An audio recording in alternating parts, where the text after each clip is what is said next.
हमारा ये कहना था आज कोर्ट के अंदर कि वहाँ पे जो सबसे पहला नेग्लिजेंस है वो उस आदमी का नेग्लिजेंस है जो वहाँ पे बेसमेंट के अंदर पे एक लाइब्रेरी चला रहा था। तो जो प्रॉक्सिमेट कॉज है वो इस इंसिडेंट, अनफॉर्चुनेट इंसिडेंट का, वो लाइब्रेरी चलाना था जो इलीगल था। दूसरा हमारा आर्गूमेंट था कि अगर वाटर लॉगिंग है तो एक सिविक अथॉरिटीज़ की जिम्मेदारी है कि वाटर लॉगिंग ना हो। अगर उस रोड के ऊपर कोई गाड़ी चला के जा रहा है, जिस बिल्डिंग, उस रोड के ऊपर जो बिल्डिंग सिचुएटेड है उसके अंदर कोई अनफॉर्चुनेट इंसिडेंट हो रहा है, तो इस आदमी को लायबिलिटी नहीं है। और स्पेशली उस कंडीशन में जब आपने इतने सीरियस ऑफेंसेस लगाए हैं जो डील करते हैं 304 पुराना आईपीसी होता था, अब 105 बीएनएस है, जिसमें इंटेंशन और नॉलेज एक मस्ट है। अगर इस तरह के हम एक्शन ले रहे हैं तो उस गाड़ी ड्राइवर का कोई कसूर नहीं है, ये हमारी सबमिशन थी। आपने सर एक पॉइंट 9 जुलाई वाले भी उठाया, उस दिन भी पानी भरा था, 27 जून से पहले भी एप्लीकेशन शिकायत दी गई थी, वो क्या पॉइंट थे? वो पॉइंट अगर आप देखेंगे तो ट्विटर में अवेलेबल है कि एक सज्जन ने, कोई रिस्पेक्टेबल सिटीजन ने एक कंप्लेंट करी थी एमसीडी कमिश्नर को 26 जून को, और उसके बाद 16 जुलाई को उसको रिमाइंडर दिया गया और 22 जुलाई को रिमाइंडर दिया गया। स्पेशली इसी रोड के बारे में, वाटर लॉगिंग के बारे में था और इसी इंस्टीट्यूट के बारे में भी था।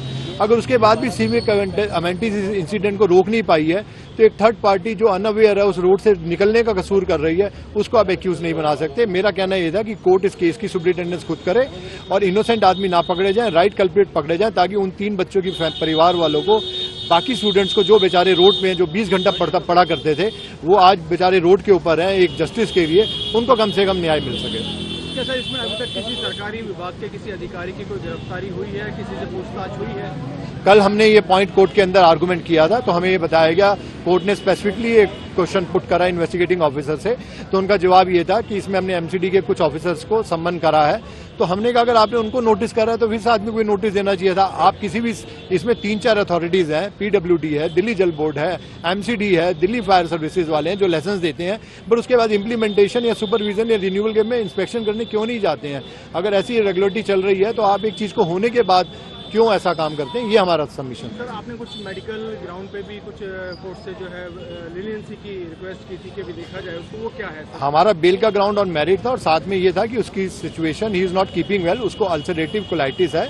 Ulcerative colitis is not a small disease, it is a serious element जो इन्फेक्शन के कारण उसके लाइफ को भी थ्रेट हो सकता है।